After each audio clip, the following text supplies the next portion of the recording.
Dude, I'm not even done doing the Nefari video. This is the Nefari video right here. Hopefully you guys enjoy and watch that. That's already actually uploaded. I have to just do the thumbnail. As you can see, I just opened up my thing and boom. Of course, they drop Runeterra. They're gonna drop it, plus all the little cards and stuff like that. So can I watch this on YouTube? There it is. So the next character is NIDALEE. So NIDALEE is gonna be revealed here. Is she Shurima? So I figured they were gonna probably leave Nico last, like, cause she's like obviously the big hoop. But let's see what she is. Let's see is she gonna be Shuriman or is she gonna? I don't even know. Let's just. The jungle is my home. Talk to I him. am its guardian. NIDALEE looks crazy. Ambush came, as we already know. Now we get to see it in action. Thank God, dude. So she's a 4/5/3 quick attack ambush too. So she is an ambush character as well. I've seen you summon or transform 4 other allies. It's her level up condition. And she is Shuriman. Okay, so I didn't know NIDALEE was. So this should be awesome. I wonder if she turns into a cat. This is AC. Will be a good hunt. So there it is. So you can see that you pay for 2 mana, and then I think that's the poacher's thing. So as you can see, this one is 1. Okay, I have to see how this works. Blood on the wind. I'll look at that later. So there's a landmark. He blocks. You fool! I have their scent. So that's kind of dirty, right? So she's a 4-drop, right? Like I said, so it's 4-drop, 2 cost, a positive 2 cost, and then a 2. The spell is 2 equals 4, right? And then sometimes it's going to be more, it's not less. So, and as she put a quick attack, he thought it was a safe block. He guessed wrong. You found my NIDALEE trap card. Wait, you get to choose? So that's something I didn't know.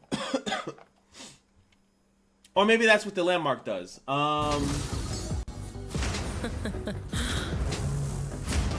Okay, he has the trap card too. So now that's gonna capture. That's not a skill.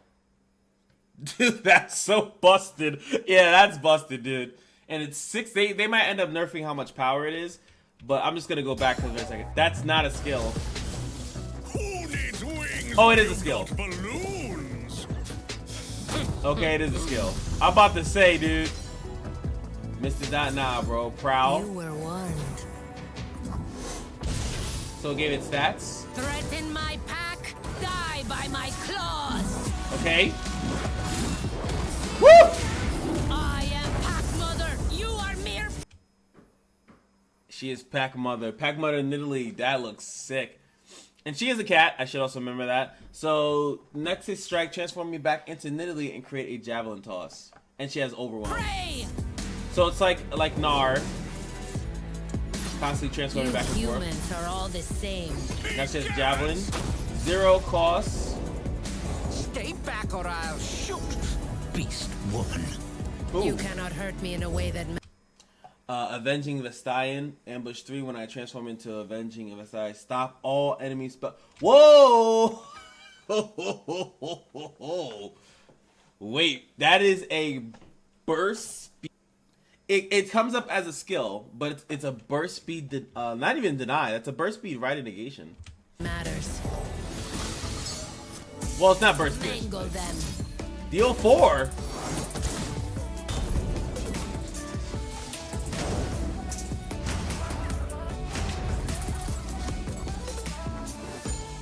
Okay.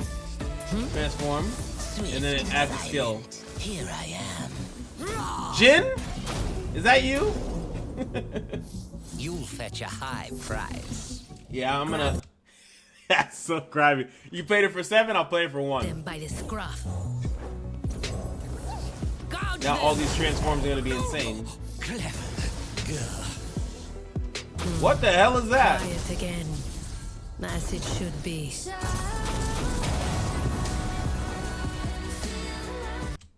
Alright, we got NIDALEE's Prowl. That's her champion spell. Give a ally +2/+0 this round. If it is the shadow in the brush, give it +2/+2 instead.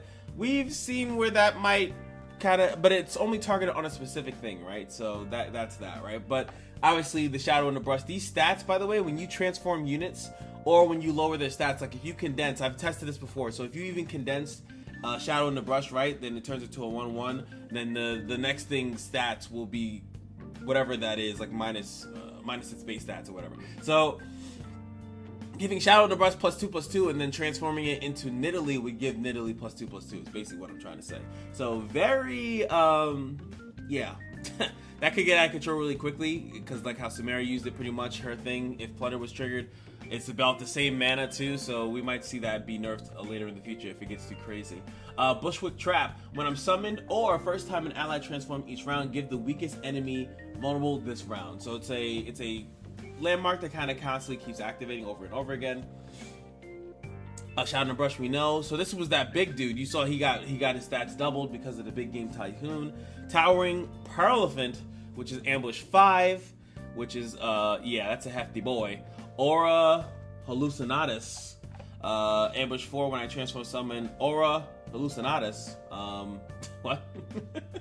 Usually it has something else. So you transform it and summon another one, and it's a bird, Shuriman bird. We saw this one comes out, brings the right negation out. So I actually wonder, it's very important to know, does now I wonder if the pouch guy, can I put that in a Jin deck? Because he technically has a skill.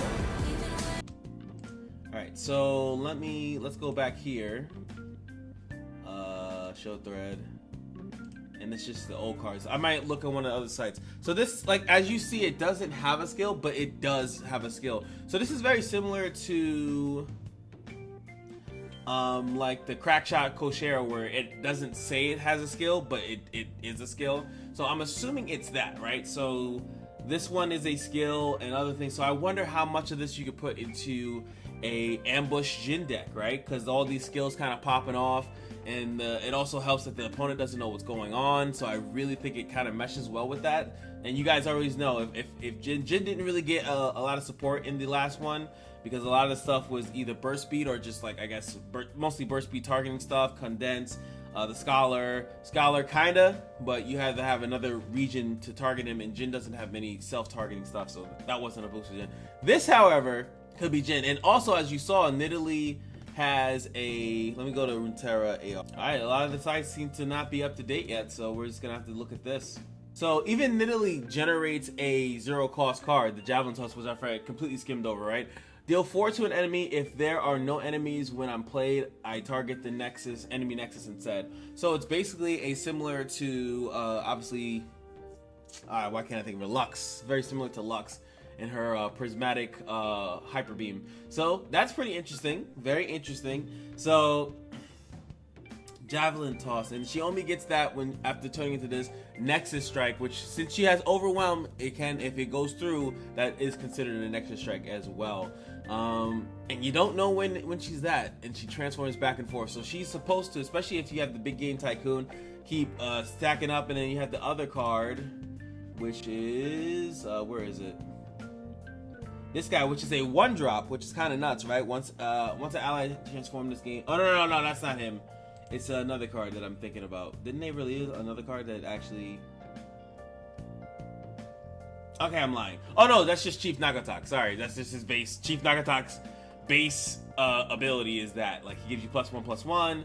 And then if this guy's on the field, you can lightly curve into it too. And like condense is just like obviously the funniest way to do it because the other guy used it. So in the trailer, it's Bandle City Shurima, right? That's how they're doing Bandle City Shurima. Again, that is the Kahiri deck that I was saying. Like, it's pretty much Kahiri deck, and you could pretty much switch in a couple of these cards and try to go ambush, transform Chief Nagatok, the Changeling, and really get it on and popping. So super cool archetype, and I think that it's going to be super fun to see it. One thing that I do want to see though is we saw the ability to choose. So I thought that maybe that was the landmark.